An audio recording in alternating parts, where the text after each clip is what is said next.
welcome everybody to Clinical Hypnosis Australia. Today I'm with Christian, and Christian is, let me get it right, strategic psychotherapist and clinical hypnotherapist that helps children and adults. So, Christian, first, how did you get into this? Because you're very, very young. And two, what's it like working with these children and adults? Take us away. Well, that's a great question, Trish.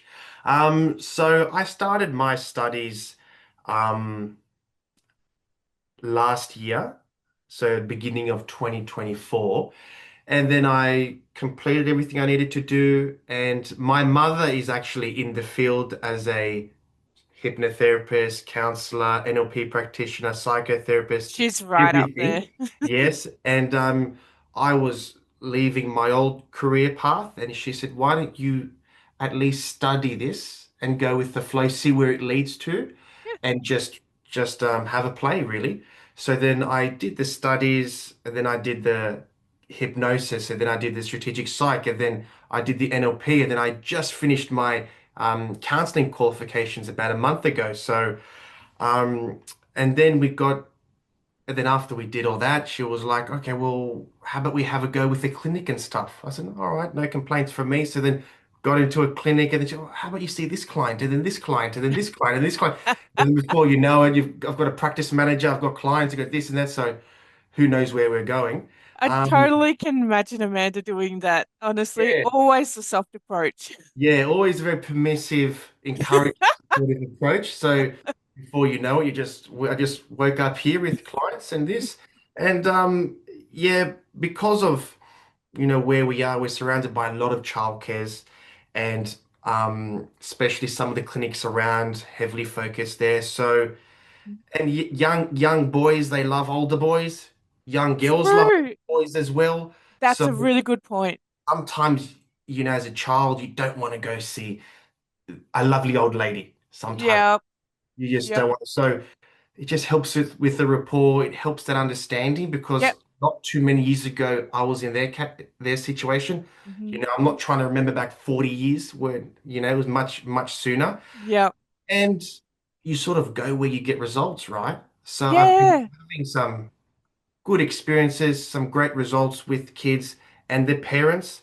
And obviously, I do a lot of work with parents and adults as well, but also do a lot of workshops, especially during school holidays. So, Oh. have 3 or 4 kids, we'll work on whether it's anxiety or we'll do something else, and just to help them feel equipped, Yep. especially around school. Hmm. It's not like an adult where we're in one job for 20 years and nothing really exciting happens. Yep. With kids, it's, "Oh, there's this new kid in my class. Oh, we've changed campuses. I've got a new teacher every month."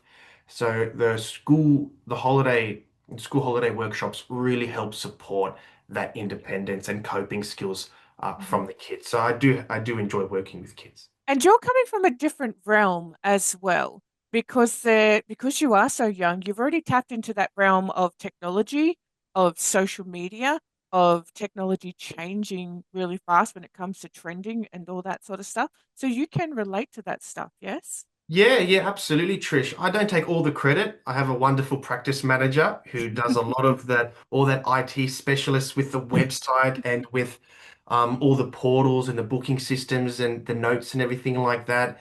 And she does the social media as well. But Mhm. definitely, we're both fortunate that we've got a half a grip on all this Yeah, stuff to yeah. get moving forward.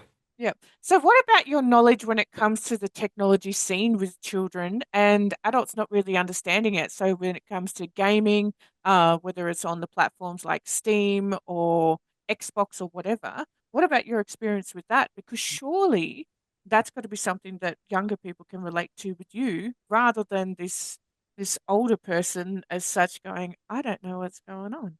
Yeah, yeah, you're 100% right. So there's always a happy middle ground, right? Hmm. About, I'm having this much screen time, but my parents don't want it or something like that. So we're Mm. always in the middle ground. Sometimes parents have the perspective of my child's on the phone all the time, but maybe he's just on the phone when he's with you for 1 hour, 2 hour. That's a That's good not point. that's not necessarily the whole picture when Hmm. you look at screen time and it's at 2 hours, Yeah. where I've seen some at 9 hours. Hmm. So then, just understanding that how do you differentiate personal time and then family time? So we work with families to navigate to find a happy balance. Yeah. Obviously, if you ignore technology, you'll probably be left behind sooner or later. And Hmm. if you go head first and you're surrounded by technology, there's going to be some other lapses that happen and some other Yeah. drawbacks. So it's very important to have that open, honest, and transparent conversation with kids, with parents, and say, what is a day in our life going to look like as a family? And then Yes. how can we best make it supportive, comfortable to move forward? Yep. Especially, some video games are more useful than other video games.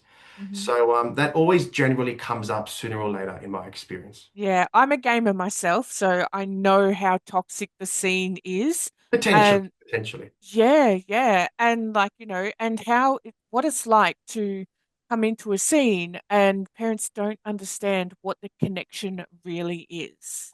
100% Trish. Like I've got a client, he's very heavily involved in some sort of streaming platform. He has over 10,000 viewers and followers, Wow. and that's become like a mini job. He Hmm. has content, he does this, so then he's trying to integrate that into his life now. How can that be a healthy part of our life? Yeah, which is exactly. which is ultimately the goal. And whatever Yeah. way that looks like is fine as long as it's useful and everyone's Yeah. happy to a certain extent. Yeah, yeah. And as long as it's healthy and you're not like there 24/7 falling asleep at the Yeah, screen. yeah. So yeah, wonderful. Thank you so much for coming into this scene, Christian. We really appreciate it, and we hope to see you for many, many years yet to come. You've got an amazing guide in Amanda. Trust me. I know that, Thank you. it's the mother-son scenario, but Thank you. she's pretty awesome. Okay, I we appreciate that. I we appreciate love her. that. Okay. Thank you, Trish.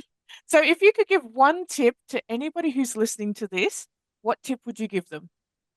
Oh, I think about this a lot when people ask me, and it changes every time, Mm. unfortunately.